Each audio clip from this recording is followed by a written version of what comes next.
The walk. What is more difficult? The 40 years in the desert or the 40 days alone? There was a community in the desert with Moses, and they were being led by Moses and God himself. On the other hand, Jesus was alone.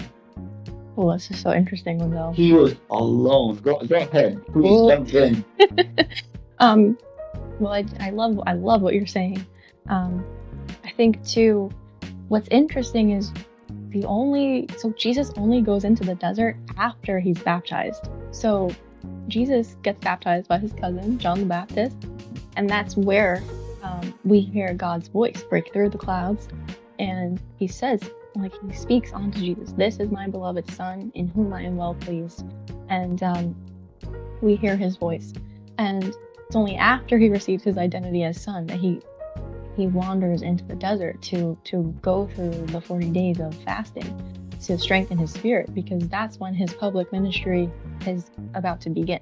And for Jesus, it's interesting you're bringing up about community and then the isolation, because Jesus is never alone. I think for Jesus, it was more about like fortifying himself for his ministry of what was about to happen, because he knew how heavy it was going to be and his hour was approaching.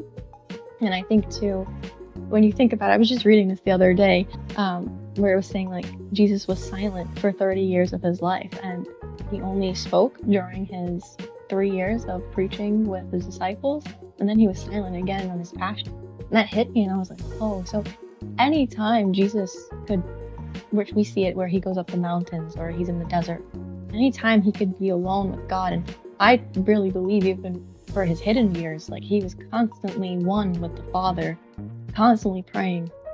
I think his journey in the desert shows me more of how to rely on the goodness of God and to have that close relationship versus the Israelites. I think the Israelites, they wanted freedom, they wanted it so bad, but they didn't understand you have to say no to the old life. What's past, and what God redeems is redeemed, and you're no longer your past, you're no longer your sins. They really struggled with understanding that.